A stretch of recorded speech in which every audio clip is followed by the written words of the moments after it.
Troy was one of the greatest cities of the ancient world, protected by walls so powerful that for 10 years the greatest warriors in Greece could not break through them. Inside those walls lived kings, princes, soldiers, merchants, mothers, and children, and at the center of it all, a royal family whose choices would bring an entire civilization to its knees. The Greeks came with 1,000 ships. They brought the greatest warrior who had ever lived, kings hungry for revenge, and an army that fought for 10 brutal years, and still Troy stood. Until one night, Troy destroyed itself. Not because its walls were weak, not because its soldiers were defeated, but because after surviving everything the Greeks could throw at them, the Trojans became convinced they could never lose. One man's desire started the war, a city's pride prolonged it, and its arrogance finally opened the gates. This is the story of the fall of Troy, the story of what happens when pride becomes stronger than reason, and admitting you're wrong feels more dangerous than destroying everything you've built. It begins with a wedding between Peleus, a mortal king, and Thetis, a divine sea goddess. Almost every god and goddess was invited. Almost. Eris, the goddess of discord, was left off the guest list. And if there's one thing you should never do to the goddess of discord, it's give her a reason to be angry. So she arrived anyway, not with a gift, but with a problem. A golden apple thrown into the middle of the celebration, inscribed with 3 words, "For the fairest." 3 goddesses immediately claimed it: Hera, queen of the gods, Athena, goddess of wisdom and war, and Aphrodite, goddess of love and desire. None of the other gods wanted to judge between them. Choosing one meant making 2 powerful enemies. So they handed the decision to a mortal, Paris, a young prince of Troy, raised away from the royal court and unaware for much of his life that he was the son of King Priam and Queen Hecuba. Now this young shepherd prince was being asked to make a decision even the gods were afraid to make. Each goddess offered him something. Hera offered power over vast kingdoms. Athena offered unmatched skill in battle, victory, glory. Aphrodite offered something different: the love of the most beautiful woman in the world. Her name was Helen of Sparta, a woman whose beauty was said to surpass any other mortals. There was just one problem. Helen was already married to Menelaus, king of Sparta. Paris knew exactly what he was giving up: power, wisdom, military glory, and chose Aphrodite anyway. He chose desire. Aphrodite kept her promise. Paris traveled to Sparta as a guest of Menelaus, welcomed under the ancient laws of hospitality, fed, protected, honored. And when Menelaus was away, Paris left Sparta with Helen. Whether Helen went willingly or was taken against her will depends on which ancient version you believe, but the result was the same. Paris had taken the wife of a Greek king, and Menelaus wanted her back. The Greek kings had once sworn an oath to protect Helen's marriage. Now that oath was called upon. Kings who normally hated one another united, ships gathered, armies assembled, and across the sea, Greece came for Troy. 1,000 ships crossed the sea, carrying soldiers, kings, and heroes. And at the center of the Greek army stood the greatest warrior of them all, Achilles, son of a mortal father and the divine sea goddess Thetis, a warrior who seemed almost impossible to defeat.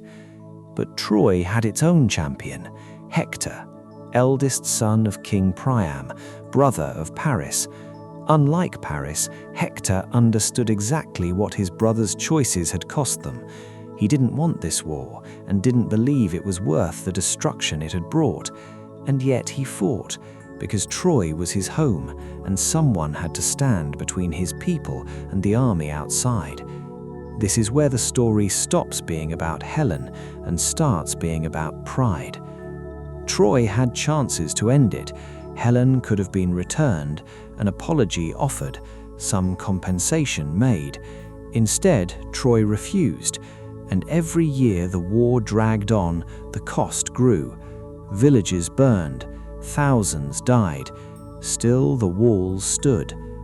9 years in, even Achilles withdrew from battle, not out of fear, but wounded pride after Agamemnon took his war prize Briseis. Humiliated, Achilles refused to fight, and the Greeks began to lose. Then came the turn that changed everything. Achilles' closest companion, Patroclus, begged to enter the battle wearing Achilles' armor, hoping the sight of it would make the Trojans believe Achilles had returned.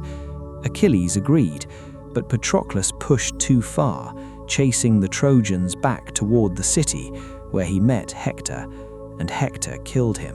When Achilles heard the news, something in him broke. His anger at Agamemnon vanished, his pride vanished. There was only grief and revenge. He returned to the battlefield, and this time nothing could stop him. He cut through the enemy ranks, hunted down Hector, and outside the gates of Troy, the two greatest warriors of the war finally faced each other. Hector knew what was coming. He had seen what Achilles did to everyone in his path, but he didn't run. He fought, and Achilles killed him. Then Achilles did something worse. He tied Hector's body to his chariot and dragged it around the walls of Troy while the city watched from above. Their prince, their defender, their hope, humiliated in death. King Priam was devastated, knowing Troy had lost its greatest protector. But even Achilles' rage eventually faded. One night, in an act almost unimaginable, Priam walked alone into the Greek camp, into the tent of the man who had killed his son. He didn't ask for forgiveness or surrender, only for his son's body back. For a moment, the war disappeared. Achilles saw not an enemy, but a grieving father, and understood through his own grief for Patroclus exactly what Priam was carrying. He returned Hector's body, and for a brief moment, two enemies mourned together. But the war continued, because pride rarely knows when to stop, and Troy still refused to surrender. 10 years had passed, 10 years of blood, of death, of armies attacking walls they could not break. And finally, the Greeks changed strategy. If they couldn't defeat Troy from the outside, they would convince Troy to destroy itself from within. The plan came from Odysseus, the cleverest man in the Greek army. The Greeks built something never seen before, a massive wooden horse with soldiers hidden inside it, waiting in the dark. Then the Greek army burned its camp and sailed away, or at least that's what the Trojans believed. The next morning, for the first time in 10 years, the battlefield was empty. The Greeks were gone, but something remained. The horse, standing on the shore, with an inscription claiming it was an offering to the gods. The Trojans stared at it, and suddenly the impossible seemed true. They had won. 10 years of suffering, and now the enemy had finally abandoned them. Not everyone believed it. A priest named Laocoön warned the city, famously declaring, "I fear the Greeks, even when they bring gifts," and hurled a spear into the horse's flank. The myth says the crowd heard something inside, a sound, a movement, proof the horse wasn't empty. It should have been enough to make them stop. It should have made them ask the obvious question, why would an enemy leave behind a gift this large? But Troy wanted to believe. After 10 years of war, they wanted to believe it was finally over, that they had won, that the gods had chosen their side. Then 2 enormous serpents rose from the sea and killed Laocoön and his sons in front of the entire city.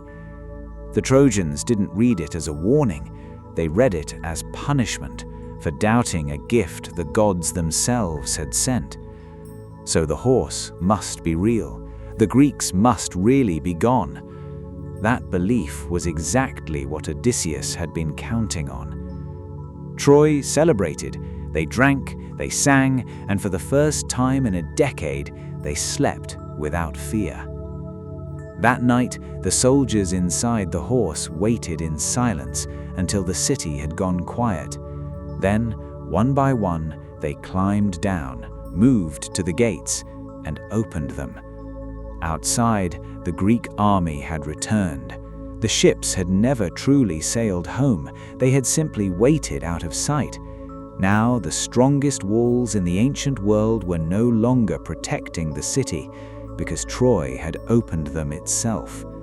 The Greeks poured in. The city awoke to fire, to screaming, to soldiers in the streets. Troy had survived 10 years of war, but it could not survive one night of believing it had already won. Troy fell in a single night. The city that had survived 10 years was destroyed in hours. Fire filled the streets, the palace burned, families were torn apart.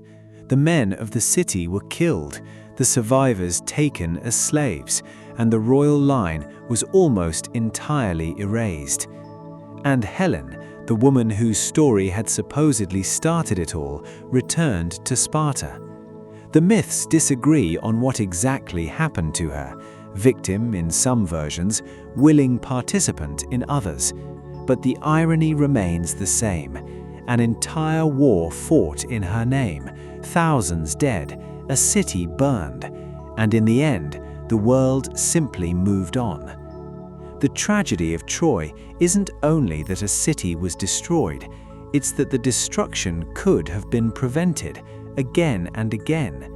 Paris could have faced the consequences of his own choice. Troy could have chosen peace. Achilles could have released his rage sooner. The Trojans could have listened to Laocoön.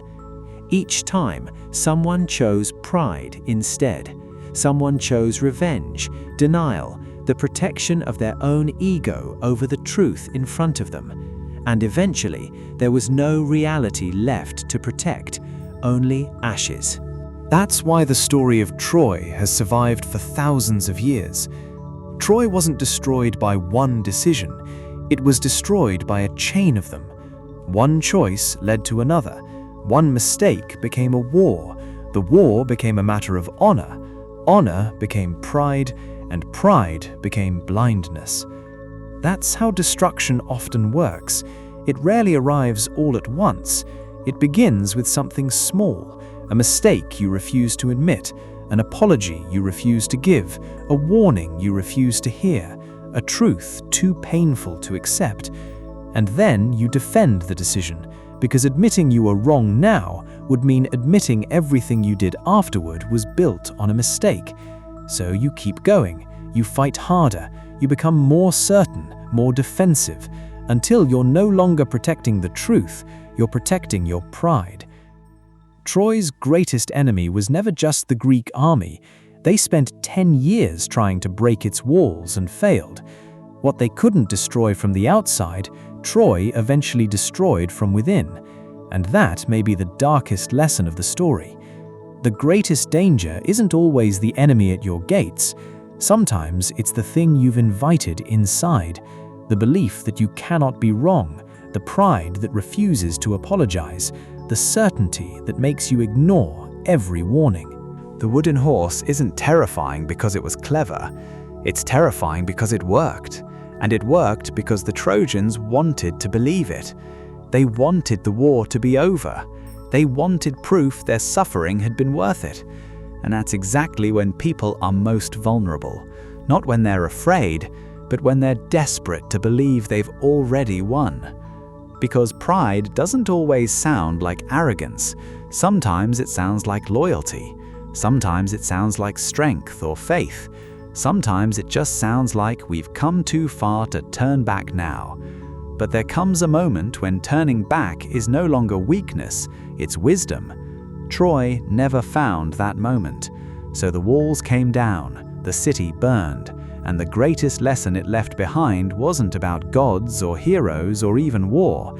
It was about the human tendency to defend our mistakes until those mistakes become impossible to survive. The fall rarely begins when the enemy reaches the gates.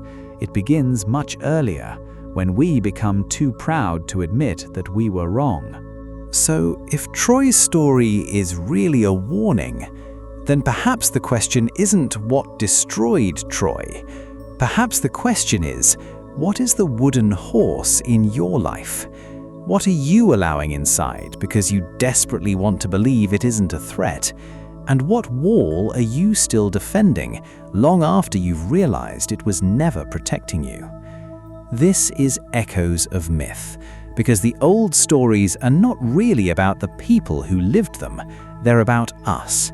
And sometimes the oldest stories are the ones that know us best.